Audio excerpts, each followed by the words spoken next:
हरिओम। प्रभु जी हरिओम। हरिओम प्रभु, हरिओम हरिओम हरिओम। प्रभु जी, आपने साधु के बहुत अच्छे लक्षण बताए हैं। हरिओम प्रभु जी। हरिओम हरिओम, जी जी, हरिओम प्रभु।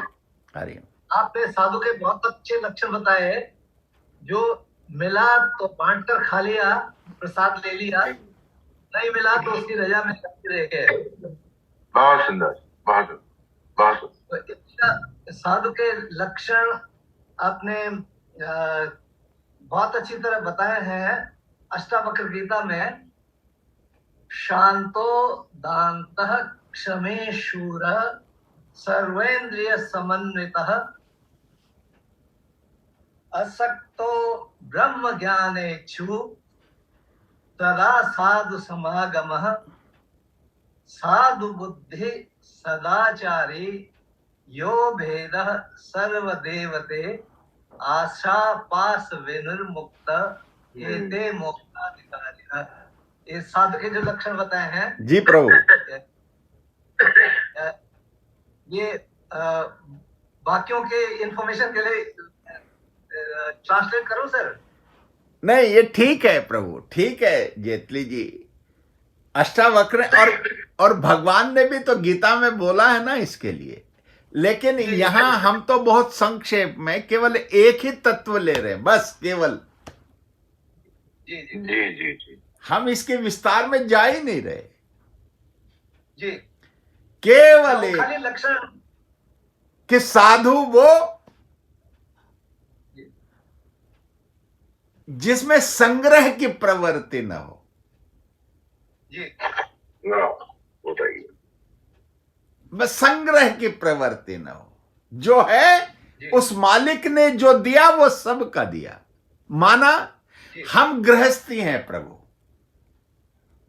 हम गृहस्थ में रहते हैं। गृहस्थ का मुखिया है, रोज दुकान पे जाता है, व्यापार करके आता है।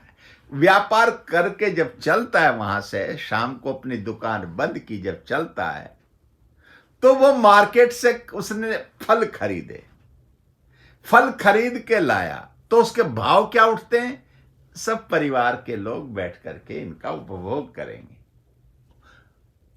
वो देखिए उसका भाव देख ले। जैसे उसने फल खरीदने की सोची, उसका भाव पूरे का पूरा परिवार पे चला गया। उसका ये भाव नहीं रहा कि मैं फल खरीद रहा हूं तो मैं इसको खाऊंगा, नहीं, मैं घर के लिए लेके जा रहा हूं। ये प्रवृत्ति जब पैदा हो जाती है, जब विकसित हो जाती है, डेवलप हो जाती है, तो साधु प्रवृत्ति बन जाती है।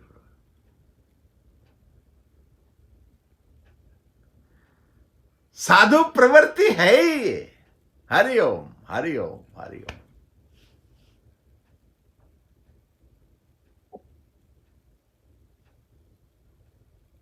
कहता है इब्राहिम कि साधु की लक्षण, और दोनों को दे दिया कि जो मिला तो कुत्ते ने खाया, उसको रोटी का टुकड़ा डाला, उसने खा लिया।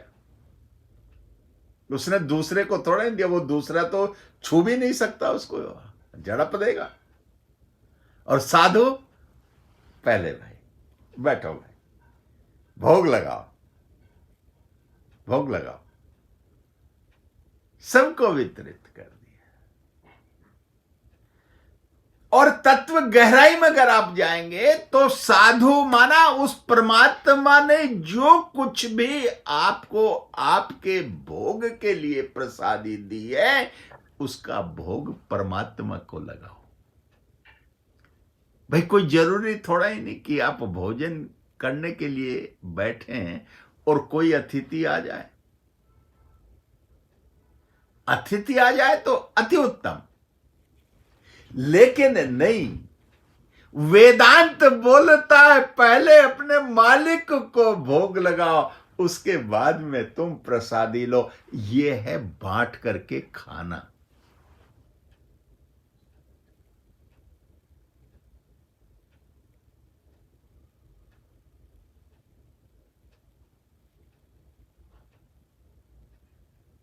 गुरु भगवान कहते थे कि दादी बैठती है, जो उसको प्रिय है उसके लिए छिपा के रख लेती है, उसको खिलाती है, कि वो पाप उसको खिला रही है।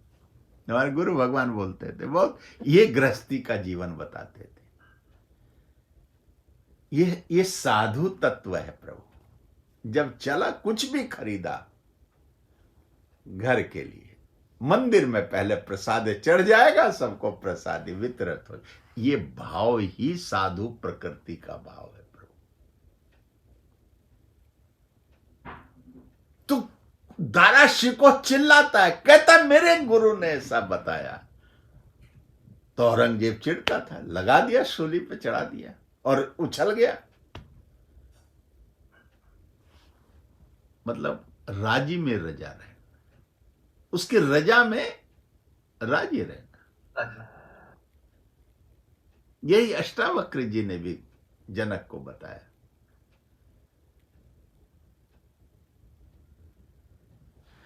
और भगवान ने तो हम आपको बहुत ऊंचे कोटि का दृष्टांत देते हैं। उन्होंने कहा जब आपका यज्ञ सफल होगा तो समझो घंटा बज जाएगा।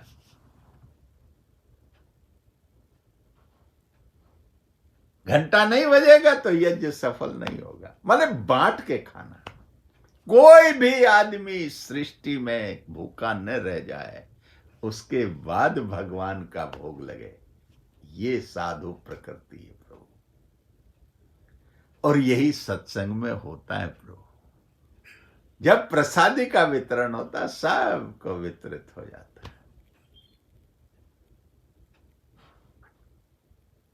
उसमें आनंद आता है। संतों को भोग लग रहा है।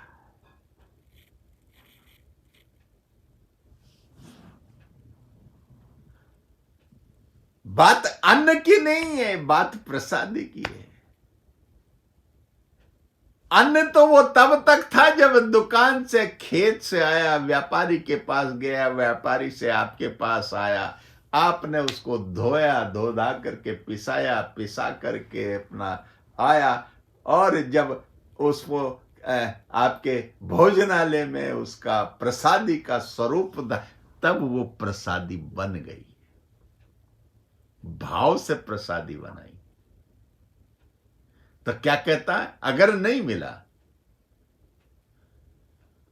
तो उस परमात्मा को गुण गाओ कि आज भगवान ने अनशन करा दिया। आज मेरे मालिक ने कितनी बड़ी दया की मेरे ऊपर कि आज शरीर भी शुद्ध हो जाएगा। ये भाव संत के भाव होते हैं प्रभु। ये भाव हमको पैदा करने के लिए ही ये सत्संग हमारे लिए है। कैसे हम उस परमात्मा के स्वरूप में रमण करें प्रभु, ये बात है। उसको हम कैसे क्षण प्रतिक्षण स्मरण करें,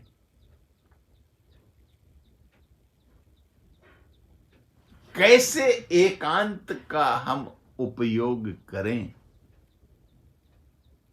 ये गुरु भगवान, ये ओम में है। ये ओम है।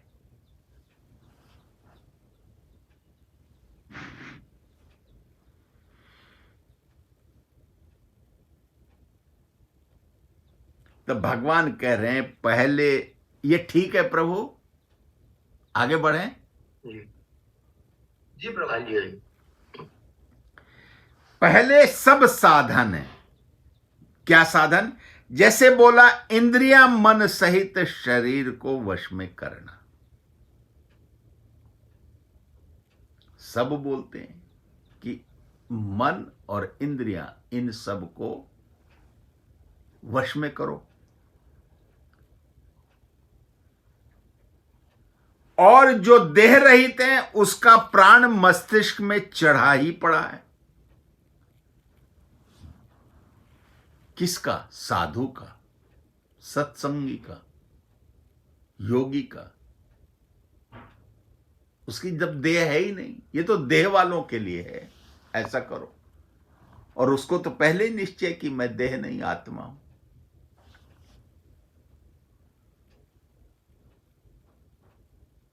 लेकिन जो ओम बोलता है नीचे से, माना देह अध्यास से तो मुक्त नहीं होता है। ये आ गया ना तत्व। ये सब देह की प्रक्रिया कि ये देह भी ठीक रहे, माना वो मंदिर साफ सुथरा रहे, वो मंदिर आकर्षण का केंद्र बने जिसमें परमात्मा विराजित है। देह माना मंदिर,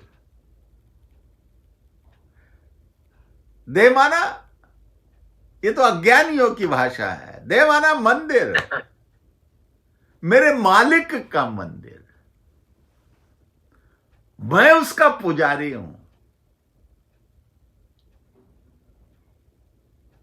मेरा साईं अंदर बैठा है। तो सारी प्रक्रिया प्रभु वो भोग की हो जाएगी। साईं अंदर बैठा है, पहले मंदिर में भगवान को भोग लग रहा है, उसके बाद प्रसादी का वितरण हो रहा है। और यही भक्त और भगवान के बीच का संबंध है प्रभु।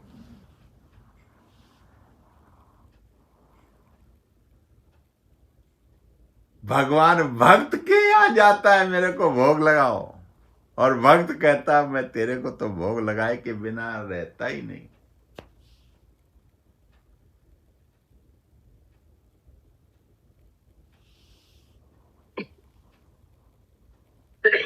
तो भगवान कहते हैं एक मनुष्य को 4 वाणी क्यों है? मुख, कंठ, हृदय और नाभि।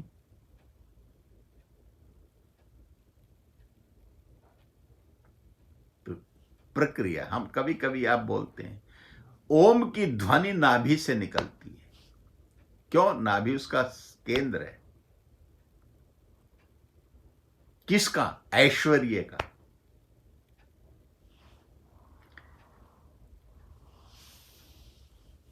तो गुरु भगवान कह रहे हैं हृदय केवल नाभि से ओम बोले, अंदर इतना साफ हो मेरा दिल पोलार होवे। कैसे? जैसे तबला, जैसे आप उस पे तबले पे लगाते हैं दांत तो आवाज आती है।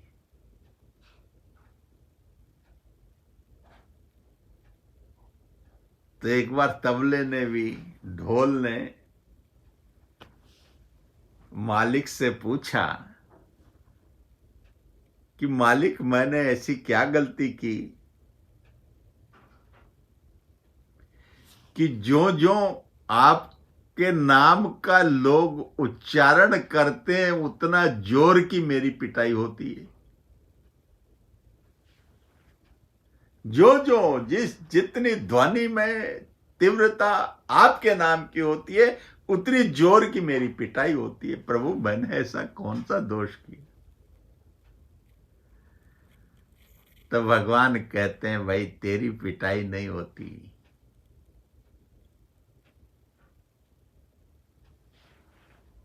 तेरा और मेरा साथ है। ये तेरी जो ध्वनि निकलती है ना, इसी में मेरा वास है। और उस ध्वनि से वातावरण सुसज्जित होता है, सुशोभित होता है, आनंददायक होता है, परमात्मा होता है। इसलिए बिना तेरी ध्वनि के मेरा कोई अस्तित्व नहीं होता। तू है तो मैं हूं, मैं हूं तो तू है। इसलिए साधक इसका उपयोग करते हैं। तो भगवान बोल रहे तबला,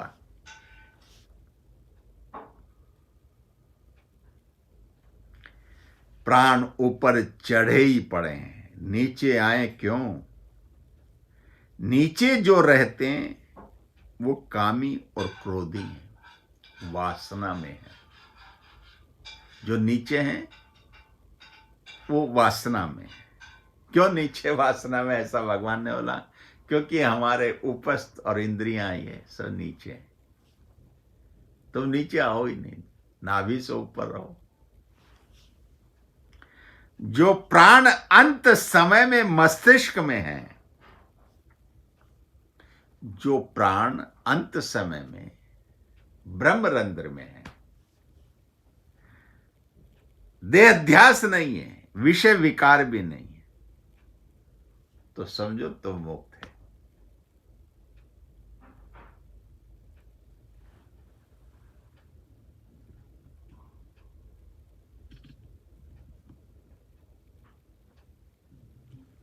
ये प्राणों की महत्ता है।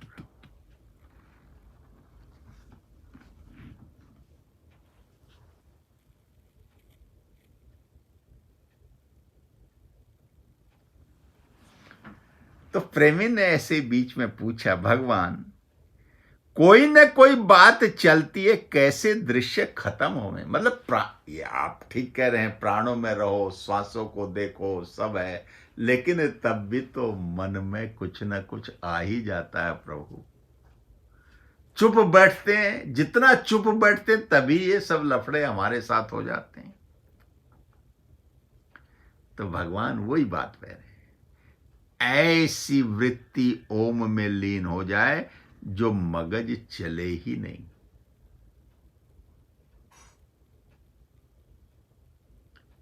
ज्ञान और अज्ञान ये दोनों निकालो अंदर से।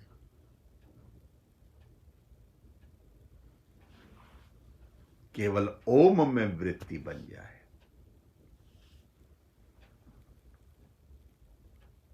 वो थॉट ही लेस हो जाए, विचार ही न रहे, थॉटलेस हो जाए, संकल्प विकल्प खत्म हो जाए।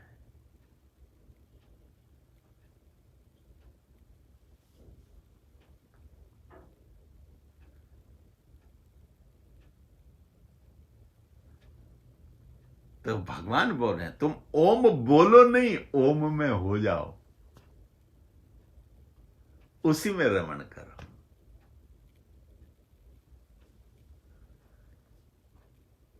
हम खाली बोलेंगे ओम ओम ओम, पर ओम माना मैं हूं, ओ हम। वो बाहर नहीं है, तू पीछे है, आगे वो है। गुरु आगे, तू पीछे। परमात्मा पहले, तू बाद में।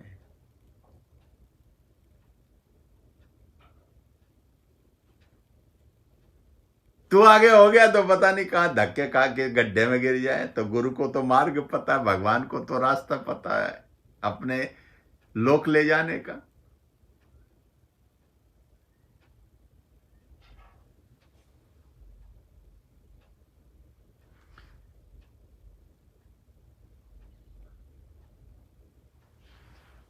तो भगवान कह रहे हैं, बस तुम बोलो नहीं, उसमें रमण करो, ओम में हो जाओ, ओम में हो जाओ, ओम में हो जाओ।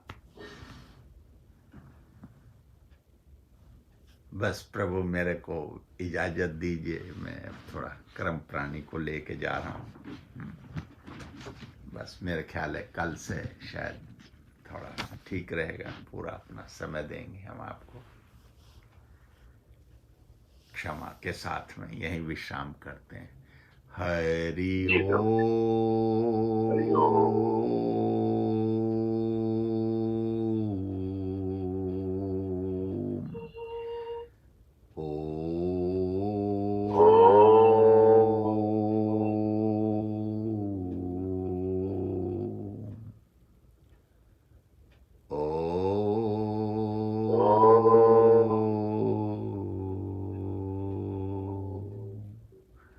शांति